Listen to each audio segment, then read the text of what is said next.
Most changes in life don't happen all at once. They happen quietly, in ways we barely notice at first. A habit here, a small shift there. And sometimes, by the time we realize something has changed, it's already taken more than we intended to give. This is a story about Daniel. He promised it would never happen to him. Just drinks on weekends, just to relax, just like everyone else. But 3 years later, he was sitting alone in his car at 9:30 in the morning, hands shaking, waiting for a liquor store to open. Daniel wasn't reckless. He wasn't the kind of person people warned you about. He was reliable, measured, easy to trust. A steady job, a long-term relationship, a small circle of friends. The kind of life that doesn't draw attention. And alcohol was just part of it.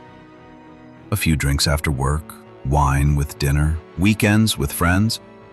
Nothing unusual, nothing worth questioning. At first, the changes were easy to explain.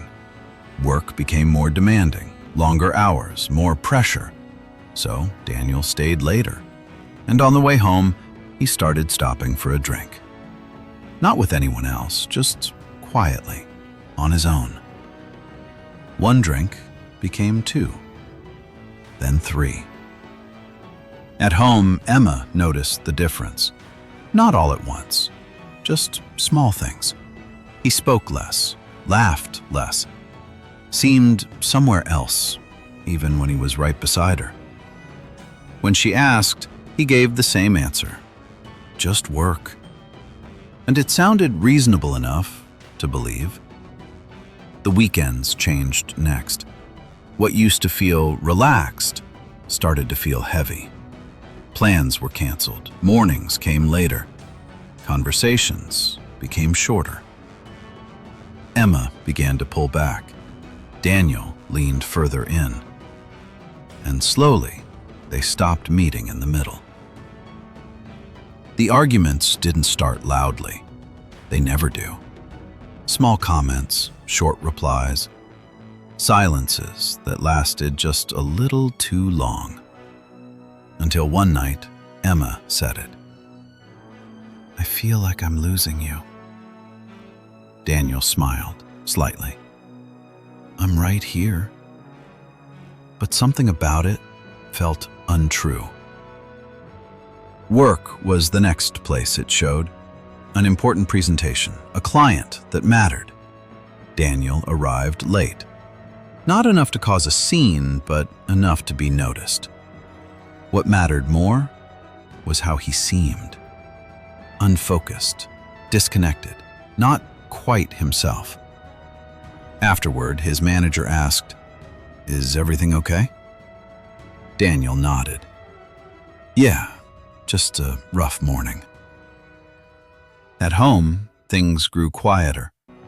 Emma stopped waiting up. Not because she didn't care, but because waiting had started to feel pointless. Until one evening, she said it. "I don't think you're here anymore." This time, Daniel didn't answer. The night everything changed wasn't dramatic. It was a Tuesday. Emma had cooked. She waited, called him. No answer. Hours passed. When Daniel finally came through the door, he could barely stand. Not angry, not loud, just gone. Emma looked at him and said quietly, "I don't think I can do this anymore." She packed that night. Not everything, just enough. And that was enough. Daniel told himself it wasn't final. She just needs space. But space became distance. Distance became silence. Work didn't last much longer. Missed mornings, missed deadlines, warnings turned into an ending. And still, he didn't stop. because by then, it didn't feel like a choice. It felt necessary. Routine, escape, something just to get through the day. Until that morning, sitting in his car, hands unsteady, eyes fixed on a shop that hadn't opened yet. Not thinking about Emma, not thinking about work, just waiting. By the time Daniel understood what he had lost, there was no one left to explain it to. And stories like this rarely feel dramatic while they're happening. They feel ordinary, right up until they aren't. Some people see the moment everything changed. Others only realize it after it's already gone.